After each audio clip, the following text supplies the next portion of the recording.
I'm very impressed by your Minister of Foreign Affairs, and I see some of his speeches. One तो दोस्तों S Jaishankar साहब कोई typically नेता वगैरह नहीं है, यानी इनका कोई भी राजनीतिक बैकग्राउंड नहीं है। आपने कभी इन्हें पैजामा कुर्ता, खादी का जैकेट वगैरह, माथे पर टोपी, इस तरह के गेटअप में भी नहीं देखा होगा, जो कि बहुत ज्यादा जरूरी हो जाता है किसी भी व्यक्ति को भारत के अंदर पॉलिटिशियन बनने के लिए। ये सारी चीजें इनके साथ नहीं आपने देखी होगी। कहने का मतलब ये नेता कभी थे ही नहीं, ये तो एक ऑफिसर थे और भारत की कूटनीतिक विभाग में ये अपना महत्वपूर्ण योगदान देते आ रहे हैं। अपनी आधी से ज्यादा जिंदगी इन्होंने यही काम किया है और इसका अच्छा एक्सपीरियंस भी लिया है।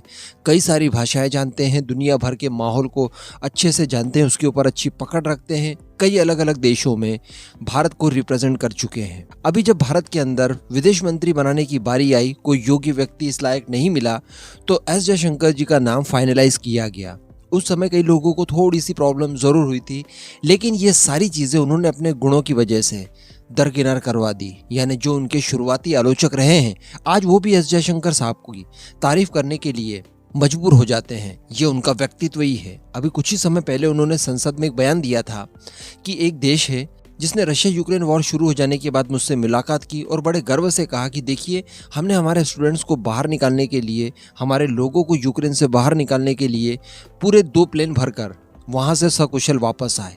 फिर बाद में जब उन्होंने पूछा उसी विदेश मंत्री ने एस जयशंकर साहब से कि आपकी तरफ से कितने प्लेन आए, तो एस जयशंकर साहब ने जवाब दिया कि 90 आ चुके हैं अभी तक। उसके बाद उन विदेश मंत्री के पास, जो कि एस जयशंकर साहब के काउंटर पार्ट थे, नाम उन्होंने नहीं बताया, वो अचंभे में पड़ गए। कहने का मतलब कूटनीति के मामले में इस समय एस जयशंकर साहब का हाथ कोई नहीं पकड़ सकता। अब इसी तरह की चीजें निकल कर आ रही है विदेशों से भी। यानी हम भारतीय तो बार बार उनकी तारीफ कर ही रहे हैं, लेकिन विदेश के भी अलग अलग एक्सपर्ट्स, अलग अलग ऑफिशियल्स इस बात को कई बार कह चुके हैं कि विदेश नीति के मामले में इस समय भारत की जो पोजीशन है वो बहुत ही शानदार है और विदेश नीति के मामले में भारत को लेकर ये गोल्डन ईरा चल रहा है। तो अब इसी कड़ी में यूएई के भी एक मिनिस्टर ने भारत के विदेश मंत्री एस जयशंकर साहब की जमकर तारीफ की है। उन्होंने यहाँ तक कहा है कि जब आप भाषण वगैरह देते हैं तो मैंने उनमें से कई सारे भाषण आपके सुने भी हैं। जी हाँ, सबसे पहले तो मुझे जानकर आश्चर्य हुआ कि यूएई के अंदर आर्टिफिशियल इंटेलिजेंस नाम का भी एक विभाग है। पता नहीं वहां पर किस तरह का काम होता होगा, लेकिन ऐसा एक विभाग यूएई में है और उसके एक मिनिस्टर है जिनका नाम है उमर सुल्तान अल ओलामा। जी हाँ, ये चारों एक ही है, अलग अलग बिल्कुल नहीं है। तो इन्होंने वेडनेसडे के दिन एस जयशंकर साहब की खूब तारीफ की। दरअसल मौका था, दिल्ली के एक थिंक टैंक की ओर से एक कार्यक्रम को आयोजित किया गया, जिसमें ये भी शामिल हुए, ये जो यूएई के आर्टिफिशियल इंटेलिजेंस के विभाग के मंत्री हैं, और साथ ही भारत के भी कई सारे केंद्रीय मंत्री और सांसद वहां पर शामिल हुए। अब इसी कार्यक्रम के दौरान उमर ने कहा कि जिस तरह से जियोपॉलिटिक्स में रसाकसी चल रही है और वहां पर भारत की विदेश नीति को ये सबसे आगे रख रहे हैं, उसने मुझे काफी प्रभावित किया है। जहां पर दुनिया 2 भागों में या 3 भागों में पोलराइज हो गई है, वहां पर आपको किसी एक पक्ष की तरफ झुकना ही पड़ता है, लेकिन इसके बावजूद आप गुटनिरपेक्ष हैं। ये बात एस जयशंकर साहब की उन्हें बहुत ज्यादा प्रभावित करती है। और एक्चुअली दोस्तों, आप लोगों को मानना पड़ेगा कि दुनिया में आप कहीं पर भी चले जाइए, एस जयशंकर साहब की इस चीज को लेकर हर जगह उनकी तारीफ होती है। फिर आप हमारे किसी दुश्मन देश में ही क्यों न चले जाएं। आपको याद होगा, इमरान खान ने भी कुछ समय पहले एक स्पीच के दौरान एस जयशंकर साहब का भाषण चलाया था, यानी उसका विजुअल और ऑडियो वगैरह चलाया गया था उनकी सभा में। जिस तरह से भारत के अंदर लीडर्स अपनी बड़ी बड़ी पॉलिटिकल रैलीज वगैरह करते हैं, इसी तरह की एक रैली हो रही थी इमरान खान की। तो इमरान खान ने एस जयशंकर साहब का एक बयान वहां पर चलवाया था और वो इंग्लिश में चूंकि था, तो इमरान खान ने खुद ट्रांसलेट करके वहां की आम अनपढ़ लोगों को हिंदी में भी उसका अनुवाद बताया।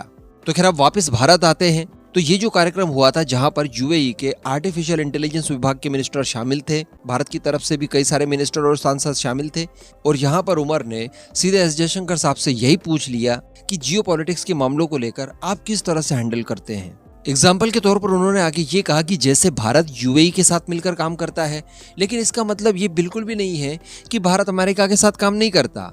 यानी किसी एक ही देश का पल्लू पकड़कर फिर आप चल पा रहे हैं, केवल इतनी ही हैसियत है आपकी, ऐसा नहीं है।